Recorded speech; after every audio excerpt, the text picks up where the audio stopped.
നമസ്കാരം. ഉദ്യോഗസ്ഥന്മാരോടുള്ള മുഖ്യമന്ത്രി പിണറായി വിജയൻ്റെ സമീപനം എല്ലാവർക്കും അറിയാവുന്നതാണ്. താനാണ് മുഖ്യമന്ത്രി, താനാണ് ചക്രവർത്തി, താനാണ് രാജാവ്, താൻ പറയുന്നതൊക്കെ മതി ഇവിടെ നിലനിൽക്കാൻ, താൻ പറയുന്നത് പോലെ ഭരിച്ചാൽ മതി, ഉദ്യോഗസ്ഥന്മാർ മികവ് കാട്ടാൻ പാടില്ല, എഴുതി വച്ചിരിക്കുന്ന ചട്ടത്തിനുള്ളിൽ ഒതുങ്ങി നിന്നുകൊണ്ട് തൻ്റെ ദൂർത്തിനും അഹങ്കാരത്തിനും ധാർഷ്ട്യത്തിനുമൊക്കെ കുടപിടിക്കുകയാണ് ഉദ്യോഗസ്ഥന്മാരുടെ രീതി എന്ന് വിശ്വസിക്കുന്ന ആളാണ് മുഖ്യമന്ത്രി പിണറായി വിജയൻ. ആ ഒരു വിശ്വാസത്തിന് കുടപിടിക്കുകയും അതിനുവേണ്ടി കൂട്ടുനിൽക്കുകയും ചെയ്യുന്ന ആത്മാഭിമാനമില്ലാത്ത നട്ടെല്ല് പണയം വെച്ച ഒരുപാട് ഉദ്യോഗസ്ഥരുണ്ട്.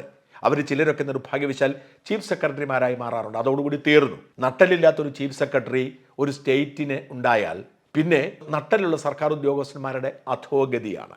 അവർക്ക് പിന്നെ ജീവിതമില്ല. പ്രത്യേകിച്ച് പിണറായിയെ പോലുള്ള ഭരിക്കുമ്പോൾ കാര്യക്ഷമത അവർക്ക് കണ്ടുകൂടാ, അഴിമതിയില്ലായ്മ അവർക്ക് കണ്ടുകൂടാ. അഴിമതി നടത്തുന്നവർ, സ്വജനപക്ഷപാതികൾ, തട്ടിപ്പ് നടത്തുന്നവർ, അവർക്കൊക്കെ പദവി കിട്ടും, അധിക ചുമതല കിട്ടും, ഒപ്പം വിദേശത്തേക്ക് യാത്ര ചെയ്യാൻ സൗകര്യങ്ങൾ ഒരുക്കി കൊടുക്കും. ഇപ്പോൾ അഴിമതി മുൾമുനയിൽ നിൽക്കുന്ന ഇപ്പോഴത്തെ ഈ പ്രതിസന്ധിക്കൊക്കെ കാരണക്കാരനായ additional chief secretary doctor Jayathilak ഇപ്പോൾ സ്വിറ്റ്സർലൻഡിലാണെന്ന് ഓർക്കണം. സർക്കാർ ചെലവിൽ സ്വിറ്റ്സർലൻഡിലേക്ക് വിട്ടിരിക്കുകയാണ്. എന്തിനാണ് ജയതിലക് അവിടെ ചെന്നിട്ട് കേരളത്തിൽ എന്തെങ്കിലും ഗുണമുണ്ടോ? 10 കോടി രൂപയാണ് ജയതിലകനും സംഘത്തിനും സ്വിറ്റ്സർലൻഡ് സന്ദർശിക്കാൻ വേണ്ടി സർക്കാർ അനുവദിച്ചിരിക്കുന്നത്. ഇത്തരത്തിൽ അഴിമതിക്കാർക്കെല്ലാം സൗകര്യം ഒരുക്കി കൊടുക്കും, അഴിമതി നടത്താത്തവർക്ക് ജീവിക്കാൻ സൗകര്യം പോലും കൊടുക്കില്ല. അതുകൊണ്ടാണ് നമ്മുടെ സർക്കാർ സർവീസിലെ ഏറ്റവും മികവുറ്റ ഉദ്യോഗസ്ഥരിൽ ഒരാളായ ഡോക്ടർ ബി അശോക്, അദ്ദേഹം KSEBിയുടെ ചെയർമാൻ ആയിരുന്നപ്പോഴാണ് KSEBിക്ക് ആദ്യമേ ലാഭമുണ്ടായത്. എവിടെ ചെന്നാലും അദ്ദേഹത്തിൻ്റെ കയ്യൊപ്പ് പതിയും.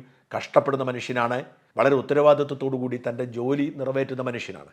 ബി അശോകിനെ കൃഷിമന്ത്രി P പ്രസാദിൻ്റെ ജീവന്, കൃഷി വകുപ്പിൽ ഒരുപാട് കാര്യങ്ങൾ ചെയ്യാൻ കഴിയുന്നത് ബി അശോകിനെ പോലൊരാൾ അവിടെ പ്രിൻസിപ്പൽ സെക്രട്ടറി ആയിരിക്കുന്നത് കൊണ്ടാണെന്ന് എന്നോട് തുറന്നു പറഞ്ഞിട്ടുണ്ട് കൃഷിമന്ത്രി P പ്രസാദ്. ഞാൻ കൃഷിമന്ത്രിയോട് സംസാരിച്ചപ്പോഴൊക്കെ അദ്ദേഹം പ്രിൻസിപ്പൽ സെക്രട്ടറി അശോകിനെ കുറിച്ച് വലിയ മതിപ്പിലാണ് സംസാരിച്ചത്.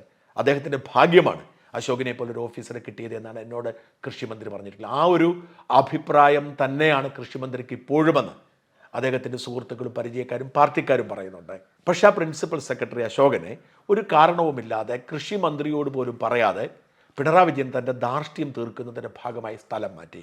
അദ്ദേഹത്തിന് ഒരുപാട് ചുമതലകളുണ്ടായിരുന്നു. അദ്ദേഹം കൃഷി വകുപ്പിൻ്റെ പ്രിൻസിപ്പൽ സെക്രട്ടറിയാണ്, കാർഷികോൽപാദന കമ്മീഷണറാണ്, ഒപ്പം കാർഷിക സർവകലാശാലയുടെ വൈസ് ചാൻസലർ. ഈ പദവികളിലൊക്കെ വഹിച്ചിരുന്ന മനുഷ്യനെ ഒരു സുപ്രഭാതത്തിൽ അങ്ങ് സ്ഥലം മാറ്റുകയാണ്.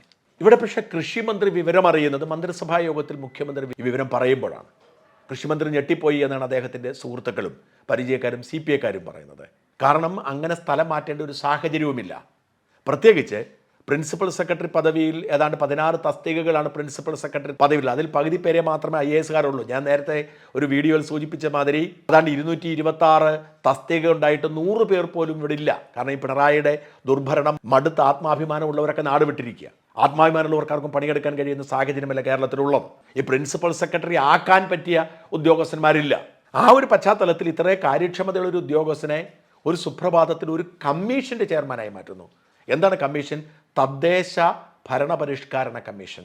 ഈ സ്ഥലം മാറ്റത്തെക്കുറിച്ച് മന്ത്രിസഭയിൽ പറഞ്ഞപ്പോഴാണ് തദ്ദേശ സ്വയംഭരണ വകുപ്പ് മന്ത്രിയായിരിക്കുന്ന MP രാജേഷ് അറിയുന്നത് അങ്ങനെയൊരു വകുപ്പ് തൻ്റെ കീഴിലുണ്ടെന്ന്. വാസ്തവത്തിൽ അങ്ങനെയൊന്നും ഉണ്ടായിരുന്നില്ല. അങ്ങൊരു കമ്മീഷൻ പിണറായിയുടെ തലയിൽ ഉദിച്ചു. ഏതോ മുതിർന്ന IASകാർ, ഈ പറയുന്ന കുത്തിത്തിരിപ്പുകാരുണ്ടല്ലോ, അവർ പറഞ്ഞു കൊടുത്തു. അത് തെറ്റാണ് എന്ന് പറയാൻ ചീഫ് സെക്രട്ടറിക്ക് നട്ടലില്ലാതെ പോയി. എനിക്ക് വളരെ സങ്കടമുണ്ട്. എനിക്ക് വളരെ ബഹുമാനമുള്ള ഒരു ചീഫ് സെക്രട്ടറിയാണ് ഇപ്പോഴത്തെ ശാരദാ മുരളീധരൻ. അഴിമതിക്കാരിയല്ല, നല്ല സത്യസന്ധയായ ഉദ്യോഗസ്ഥയാണ്. പക്ഷെ നട്ടലില്ലാതെ പോയി. അദ്ദേഹത്തിൻ്റെ ഭർത്താവ് ഡോക്ടർ വേണു, അദ്ദേഹത്തിന് നട്ടല്ലു കൂടി ഉണ്ടായിരുന്നു. അതുകൊണ്ട് അദ്ദേഹം ഈ തോന്നിയാസത്തിനൊന്നും വഴങ്ങിയില്ല. പിണറായി ഒരു ഉത്തരവിടുമ്പോൾ നിയമവിരുദ്ധമാണ്, ചെയ്യാൻ പറ്റില്ല എന്ന് പറയാൻ ചീഫ് സെക്രട്ടറിക്ക് നട്ടലുണ്ടാവണം. ചീഫ് സെക്രട്ടറിക്ക് നട്ടലില്ലാതെ പോയി. അതുകൊണ്ടാണ് ഇത്രയും പ്രധാനപ്പെട്ട ഒരു ഉദ്യോഗസ്ഥനെ ഒരു കാരണവുമില്ല. എന്താണ് കാരണമെന്ന്? ഒരു കാരണവുമില്ല എന്ന് പറയുന്നത് ശരിയല്ല. കാരണം എന്താണെന്ന് വെച്ചാൽ പ്രശാന്ത് സർക്കാരും തമ്മിൽ പ്രശ്നത്തിലാണ്. പ്രശാന്തിനെ സർക്കാർ സസ്പെൻഡ് ചെയ്ത് നിർത്തിയിരിക്കുക. പ്രശാന്തിനെ പിന്തുണയ്ക്കുന്ന IAS സംഘടനയുടെ പ്രസിഡന്റ് കൂടിയായ അശോകനാണ് എന്നുള്ളതാണ് ആരോപണം. അവർ ഒറ്റ കാരണം മാത്രമാണ്. അങ്ങനെ ഒരു തെളിവില്ല. IAS അസോസിയേഷൻ്റെ പ്രസിഡന്റിൻ്റെ അടുത്ത് ആര് സഹായം ചോദിച്ചാലും സഹായിക്കേണ്ട ബാധ്യതയുമുണ്ട്. എന്തായാലും ആ ഒരു ഒറ്റ കാരണത്തിൻ്റെ പുറത്ത് ഇല്ലാത്തൊരു തസ്തികയിലേക്ക് നിയമിക്കുകയാണ്. എന്നിട്ട് ഏറ്റവും സങ്കടം അതിൽ അത് വിവാദമായപ്പോൾ മുഖ്യമന്ത്രി ഒരു ഉളുപ്പമില്ലാതെ പറഞ്ഞത് കേട്ട് കാണും. അല്ല, ഇത് സാധാരണ നിലക്ക് നമ്മുടെ സംസ്ഥാനത്ത് ഏറ്റവും പ്രധാനപ്പെട്ട ഒരു ചുമതല നിർവഹിക്കാൻ ഏറ്റവും കഴിവുറ്റ ഒരാളെ നോക്കുകയാണല്ലോ സർക്കാർ ചെയ്യുക. അങ്ങനെയുള്ള ഒരു പ്രഗത്ഭനായ ഒരു വ്യക്തിയെ കണ്ടെത്തി എന്നുള്ളതല്ലാതെ അതിനകത്ത് മറ്റ് യാതൊരു കാര്യവുമില്ല. അതായത് അശോകന് കാര്യക്ഷമത കൂടുതലായതുകൊണ്ട്, അദ്ദേഹം പ്രഗത്ഭനായതുകൊണ്ട് വലിയ പദവിയിലേക്ക് മാറ്റി എന്നാണ് മുഖ്യമന്ത്രി പറഞ്ഞത്. എത്ര ക്രൂരമായ ഒരു മനസ്സാണ് പിണറായി വിജയൻ ഉള്ളത് എന്നതിന് തെളിവാണ്. ഒരു നല്ല ഉദ്യോഗസ്ഥനെ അനാവശ്യമായി അദ്ദേഹത്തെ നാണം കെടുത്താൻ വേണ്ടി. എന്തിനാണ് അദ്ദേഹത്തെ ഈ തസ്തികയിലേക്ക് കൊണ്ടുവന്നറിയാമോ? 3 ലക്ഷ്യങ്ങളുണ്ട്. ഒന്ന്, ആ തസ്തികയുടെ പ്രിൻസിപ്പൽ സെക്രട്ടറി ആയിട്ട് ഇരിക്കുന്ന അനുപമയാണ്, നല്ല ഉദ്യോഗസ്ഥയാണ്. അനുപമ വളരെ ജൂനിയറാണ്. ഈ അനുപമയ്ക്ക് ഇപ്പോഴാണ് പ്രിൻസിപ്പൽ സെക്രട്ടറി ആയിട്ട് പ്രൊമോഷൻ കിട്ടുന്നത്. അനുപമയുടെ കീഴിൽ കൊണ്ടുപോയി ഇയാളെ ഇരുത്തുക. അനുപമ ഉപദ്രവിച്ചില്ലെങ്കിലും പക്ഷേ മാനസികമായി അയാൾ തകർന്നു പോകും. കാരണം വളരെ 10 വർഷം ജൂനിയറായിരിക്കുന്ന ഒരു ഉദ്യോഗസ്ഥരുടെ കീഴിൽ പണിയെടുപ്പിക്കുന്നു. 1. 2, പണിയെടുക്കാൻ ഒരു തസ്തികയില്ല. ഇങ്ങനെ തസ്തിക ഉണ്ടാക്കി ആ തസ്തിക സൃഷ്ടിച്ചിട്ടില്ല, ഉത്തരവിറക്കിയിട്ടില്ല, കസേരയില്ല, ഓഫീസില്ല, ജീവനക്കാരില്ല. അപ്പോൾ അദ്ദേഹത്തെ അങ്ങോട്ടും ഇങ്ങോട്ടും ഇരിക്കാൻ ഇടം പോലും ഇല്ലാതെ ഓടിച്ച് നാണം കെടുത്തണം. പിണറായി ഒരു ആനന്ദം അനുഭവിക്കുന്നതാണ്. ഒരു നല്ല ഉദ്യോഗസ്ഥനെ ശിക്ഷിച്ച് ആ ശിക്ഷയിൽ അയാൾക്ക് ഇരിക്കാൻ സീറ്റില്ല, അയാൾക്ക് ശമ്പളം കിട്ടില്ല. കാരണം ഈ തസ്തികയുടെ നടപടിക്രമങ്ങൾ പൂർത്തിയാക്കാതെ ശമ്പളം കിട്ടില്ല. അതേസമയം അയാളെ ശിക്ഷിച്ചോ ഇല്ല. ഇങ്ങനൊരു പ്രത്യേകതരം വൈകൃതം നിറഞ്ഞ ആനന്ദത്തിന് വേണ്ടിയാണ് ഈ പണി ഒപ്പിച്ചത്. പക്ഷെ പിണറായി വിജയൻ പറ്റിപ്പോയി. പണി കൊടുത്തത് ഏറ്റവും കാര്യക്ഷമതയുള്ള, ഏറ്റവും സത്യസന്ധതയുള്ള ഉദ്യോഗസ്ഥനെതിരെയാണ്. ആ കാര്യക്ഷമത ഉള്ളതുകൊണ്ട് തന്നെ, സത്യസന്ധത ഉള്ളതുകൊണ്ട് തന്നെ, പണി അറിയാവുന്നത് കൊണ്ട് തന്നെ പണി കൊടുക്കാനും അറിയാം. അദ്ദേഹം സർക്കാരിനെ ഞെട്ടിച്ചുകൊണ്ട് ഈ പുതിയ തസ്തികയിൽ പോയി ചുമതല ഏറ്റില്ല. ഈ ചുമതല വളരെ ധൃതി പിടിച്ചെടുത്തൊരു തീരുമാനമായിരുന്നു. അതുകൊണ്ട് തന്നെ പകരം പ്രിൻസിപ്പൽ സെക്രട്ടറിയെ കൃഷി വകുപ്പിൽ നിയോഗിച്ചില്ല.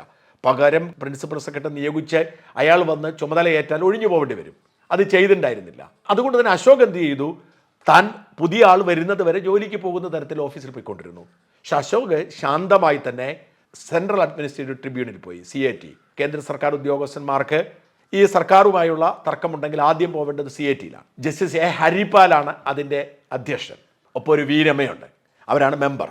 അപ്പോൾ ഈ ട്രിബ്യൂണലിൽ ചെന്നിട്ട് വളരെ കൃത്യമായി ചില കാര്യങ്ങൾ അശോകൻ ചൂണ്ടിക്കാട്ടുന്നു. ഒന്ന്, ഒരു IASകാരനെ ഡെപ്യൂട്ടേഷനിൽ നിയമിക്കുമ്പോൾ, താൻ ചെയ്തിരിക്കുന്ന ജോലിക്ക് അപ്പുറത്തേക്ക് മറ്റൊരു ജോലിയിലേക്ക് നിയമിക്കുമ്പോൾ അയാളുടെ അനുമതി കൂടി വാങ്ങണമെന്ന് സുപ്രീം കോടതിയുടെ ഒരു ഉത്തരവുണ്ട്. അതൊരു നിയമമാണ്.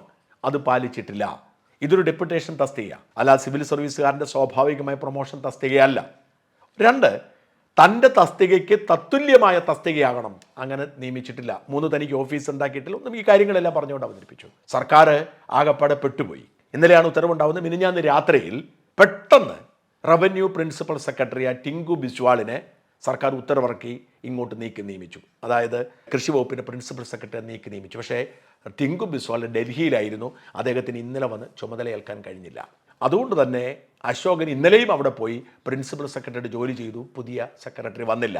ടെക്നിക്കലി കോടതിയിൽ കേസ് ചെല്ലുമ്പോൾ പിടിച്ചു നിൽക്കുക എന്ന ലക്ഷ്യത്തോടു കൂടി പിണറായിയുടെ കുരുട്ടുബുദ്ധിയിൽ രൂപപ്പെട്ടതാണ്. ചീഫ് സെക്രട്ടറി അതിന് കൂട്ടുനിന്നു. അങ്ങനെയാണ് തലേ ദിവസം ഇങ്ങനെയൊരു ഉത്തരവിറങ്ങിയത്. ആ ഉത്തരവും കൊണ്ടാണ് സർക്കാർ ഇന്നലെ കോടതി വന്നിട്ട് പറഞ്ഞു, ഞങ്ങളിതാ പുതിയ ആളെ വെച്ചിരിക്കുന്നു, അയാൾ പോയിരിക്കുന്നു, പുതിയ ആൾ വന്നിരിക്കുന്നു. കോടതി ചെന്ന് പറയാം, കോടതി ചോദിച്ചില്ലല്ലോ, ഇയാൾ ചുമതല ഏറ്റിട്ടില്ല, ഇയാൾ ചുമതല വിട്ടിട്ടില്ലല്ലോ. എന്താണ് തെളിവ്? ഒരു തെളിവുമില്ലാതെ പോയി. അതുകൊണ്ട് അയാൾ ചുമതല ഒഴിഞ്ഞിട്ടില്ല, അയാൾ ചുമതലയിൽ തുടരട്ടെ എന്ന് ഇന്നലെ ഉത്തരവിടുകയാണ് ചെയ്തത്. മാത്രമല്ല, എവിടെയാണ് ഓഫീസ് എന്ന് ചോദിച്ചപ്പോൾ സർക്കാരിൻ്റെ ഉത്തരവില്ല. 1 മാസത്തിനകം ഓഫീസ് ഉണ്ടാക്കി തരാം എന്നാണ് സർക്കാർ പറഞ്ഞത്. കാരണം ഓഫീസില്ല, കസേരയില്ല, ശമ്പളം കൊടുക്കുമെന്ന് ഉറപ്പില്ല. സർക്കാർ കാലേ കയ്യിലൊക്കെ പിടിച്ചു നോക്കി. പക്ഷേ കോടതി പറഞ്ഞു നടക്കില്ല, ഇത് നിങ്ങളുടെ അഭ്യാസമാണ്, നിങ്ങൾക്ക് ആവശ്യത്തിന് IAS ഉദ്യോഗസ്ഥർ പോലുമില്ല. പക്ഷേ നിങ്ങൾ പക വീട്ടുന്നതിന് വേണ്ടി ബോധപൂർവം ഈ IAS ഉദ്യോഗസ്ഥനെ ശിക്ഷിക്കുന്നതാണ്. ആദ്യം നിങ്ങൾ ആ തസ്തികയ്ക്ക് രൂപം കൊടുക്കൂ, ഓഫീസ് ഉണ്ടാക്കൂ, ജീവനക്കാരെ വയ്ക്കൂ, ശമ്പളം കിട്ടുമെന്ന് ഉറപ്പാക്കൂ. ഇതൊക്കെ ചെയ്തതിന് ശേഷം നമുക്ക് പരിശോധിക്കാം, ചട്ടങ്ങളും നടപടിക്രമങ്ങളും ശരിയാണെങ്കിൽ നമുക്ക് പരിശോധിക്കാം എന്ന് സർക്കാരിൻ്റെ മുഴുവൻ വാദങ്ങളും തള്ളിക്കളഞ്ഞുകൊണ്ട് അശോകിനോട് പ്രിൻസിപ്പൽ സെക്രട്ടറിയായി ജോലിയിൽ തുടരാൻ ഉത്തരവിട്ടു. അതായത് പിണറായി വിജയൻ ആഗ്രഹിച്ചതെന്തോ അതിന് വിപരീതമായി സംഭവിച്ചു. വാസ്തവത്തിൽ പിണറായി വിജയൻ പണി കൊടുത്തത് അശോകനിട്ടാണ്, പണി കിട്ടിയത് വിജയനിട്ടും. കാരണം ഇത് ഗൗരവം പിടിച്ചൊരു കുഴപ്പം. കാരണം സർക്കാർ ഈ വകുപ്പിൽ നിന്നും അശോകനെ മാറ്റുന്നു, പകരം ആളെ നിയമിക്കുന്നു. പക്ഷേ അശോകൻ ആ വകുപ്പിൽ തുടരുന്നു. അശോകനെ സംബന്ധിച്ചിടത്തോളം നേതാക്കന്മാരുടെ മുമ്പിൽ കുനിഞ്ഞു നിൽക്കേണ്ട കാര്യമില്ല. നിയമപരമായി പ്രവൃത്തി ചെയ്യുക, തൻ്റെ ജോലി തുടരുക എന്നതിനപ്പുറത്തേക്ക് നേതാക്കന്മാരെ പോയി സോപ്പിട്ട് പല ഉദ്യോഗസ്ഥരും ചെയ്യുന്നത് മാതിരി കാലിൽ പിടിച്ച് നിലനിൽക്കേണ്ട ഗതികേടില്ല. ഇത് പണിയാവും. സർക്കാരിന് വിശ്വാസമില്ലാത്തൊരു ഉദ്യോഗസ്ഥനെ നിർണായകമായ തസ്തികയിൽ തുടരേണ്ട സാഹചര്യം ഉണ്ടാവും. ഒരുപക്ഷെ സർക്കാരിന് മാറ്റാൻ കഴിഞ്ഞെന്ന് വരാം കേസ് കഴിയുമ്പോൾ. കാരണം 2 കൊല്ലം ഏകദേശം ഈ തസ്തികയിൽ തുടരുകയാണ്. ഒരു IASകാരൻ 2 വർഷം പൂർത്തിയാക്കി കഴിഞ്ഞാൽ മാറ്റാവുന്നതേ ഉള്ളൂ. പക്ഷെ അതിന് സമയമെടുക്കും. ഇപ്പോൾ ഈ ധൃതി പിടിച്ച് ഇങ്ങനെ പ്രതികാരം ചെയ്യാൻ ശ്രമിച്ചതുകൊണ്ട് തന്നെ സമയമെടുക്കും. ഈ കേസിൽ തീരുമാനമുണ്ടാകുന്നത് വരെ ആ തസ്തികയിൽ തുടരേണ്ടി വരും. മാത്രമല്ല, പുതിയ തസ്തികയിലേക്ക് നിയമിക്കുമ്പോൾ മറ്റൊരു തസ്തികയിലേക്ക് മാറ്റാൻ കഴിയും. ഒരുപക്ഷെ പ്രിൻസിപ്പൽ സെക്രട്ടറി സ്ഥാനത്തു നിന്ന് മറ്റൊരു പ്രിൻസിപ്പൽ സെക്രട്ടറിയായി മാറ്റാൻ കഴിയും. അത് അശോകനെ സംബന്ധിച്ചിടത്തോളം വിഷയമേ അല്ല. ഏൽപ്പിക്കുന്ന പണി ചെയ്യുക എന്നതിനപ്പുറത്തേക്കുള്ള ഒരു ആഗ്രഹവുമില്ലാത്തൊരു മനുഷ്യനാണ്. ഏത് പണി ഏൽപ്പിച്ചാലും അന്തസ്സായി ചെയ്യുക എന്നത് മാത്രമാണ് അശോകൻ്റെ നിലപാട്. പക്ഷെ ഞാൻ പിണറായി വിജയന് കിട്ടിയിരിക്കുന്ന ഈ പണിയുണ്ടല്ലോ, ഇത് ആഘോഷിക്കേണ്ടതാണ്. കാരണം ഉദ്യോഗസ്ഥന്മാരെ ഇങ്ങനെ അപമാനിച്ച്, അവരെ ഇങ്ങനെ മോശക്കാരാക്കി ചിത്രീകരിച്ച്, അവരുടെ ആത്മാഭിമാനം ഇല്ലാതാക്കി, അവരെ അടിമകളാക്കി കൊണ്ടുപോകുന്ന പിണറായി വിജയൻ ഇതിനേക്കാൾ വലിയൊരു തിരിച്ചടി കിട്ടാനില്ല. വളരെ ശാന്തമായി ബി അശോകൻ എന്ന് പറയുന്ന എസുകാരൻ പണി കൊടുത്തിരിക്കുകയാണ് പിണറായിക്ക്. ഇനി പിണറായി അദ്ദേഹത്തെ സഹിക്കേണ്ടി വരും, വേറെ വഴിയൊന്നുമില്ല. അദ്ദേഹം നിയമ പോരാട്ടം തുടരുന്നിടത്തോളം കാലം ഇതുപോലെയുള്ള പ്രധാനപ്പെട്ട തസ്തികകൾ നിയമിക്കേണ്ടി വരും. ഞാൻ വീണ്ടും ആവർത്തിക്കുന്നു, ഇവിടെ ശാരദാ മുരളീധരൻ എന്ന ചീഫ് സെക്രട്ടറിയൊക്കെ എങ്ങനെ നട്ടെല്ല് നഷ്ടപ്പെട്ടു എന്നതൊരു പ്രധാനപ്പെട്ട ചോദ്യമാണ്. ഡോക്ടർ വേണുവിന് സർക്കാരിന് വലിയ താല്പര്യമുള്ളയാളായിരുന്നു ശാരദയുടെ ഭർത്താവ് വേണുവിന് പല തസ്തികകളും സർക്കാർ റിട്ടയർ ചെയ്തിട്ടും ഓഫർ ചെയ്തു. കെ എം എബ്രാഹിമിനെ പോലെ, വി പി ജോയിയെ പോലെ പലരും ഒരു ഉളുപ്പുമില്ലാതെ പോയി പുതിയ തസ്തികകളിൽ ഇരുന്ന് വലിയ ശമ്പളം വാങ്ങുമ്പോൾ നോ, തനിക്കിനി ഒരു തസ്തികയും വേണ്ട, ഇനി അഥവാ എന്തെങ്കിലും ചെയ്യുന്നുണ്ടെങ്കിൽ ഒരു പ്രതിഫലവും വേണ്ട എന്ന് പറഞ്ഞ് മാറി നിൽക്കുന്ന ഉദ്യോഗസ്ഥനാണ് വേണു. അദ്ദേഹം എവിടെ ഏത് സാംസ്കാരിക പരിപാടി ചെന്നാൽ അദ്ദേഹത്തെ കാണാം. ഫിലിം ഫെസ്റ്റിവൽ വെച്ച് ഞാൻ പലതവണ കണ്ടു. അദ്ദേഹം ജീവിതം ആഘോഷിക്കുകയാണ്. ഏപ്രിലിൽ ശാരദാ മുരളീധരൻ റിട്ടയർ ചെയ്യുമ്പോൾ അവർക്കൊരു പക്ഷേ മോഹമുണ്ടാവുക, ഇങ്ങനെ ഒരു തസ്തിക സൃഷ്ടിച്ചിട്ട് അവിടെ ഒരു വേക്കൻസി കിടന്നാൽ ഒരു പക്ഷേ ആ തസ്തികയിലേക്ക് റിട്ടയർ ചെയ്തതിന് ശേഷം പെൻഷനും ശമ്പളം സഹിതം നിയമിക്കപ്പെടാനുള്ള ആഗ്രഹം കൊണ്ടാവാം. അല്ലെങ്കിൽ ഇത്രയും വലിയ തോന്നിയാസത്തിന് ചീഫ് സെക്രട്ടറി കൂട്ടുനിൽക്കുമെന്ന് വിശ്വസിക്കാൻ പ്രയാസമാണ്. എന്തായാലും നട്ടലുള്ള ഉദ്യോഗസ്ഥന്മാരുടെ കളിച്ചാൽ പണി പാളുമെന്ന് പിണറായി വിജയൻ ഇപ്പോഴെങ്കിലും മനസ്സിലാക്കുക. ഇതിനേക്കാൾ വലിയ പണിയായി മാറും പ്രശാന്തിനെ സസ്പെൻഡ് ചെയ്ത് മാറ്റി നിർത്തിയിരിക്കുന്നത്. കാരണം പണി അറിയാവുന്ന ആൾ തന്നെയാണ് പ്രശാന്തും. പ്രശാന്ത് പതിയെയാണ് കാര്യങ്ങൾ നീക്കുന്നത് എന്ന് മാത്രം. ഒരു സംശയവും വേണ്ട, പ്രശാന്തിന് മുമ്പിലും തോറ്റോടുന്ന പിണറായിയെ ഈ കേരളീയ സമൂഹം കാണാതിരിക്കില്ല.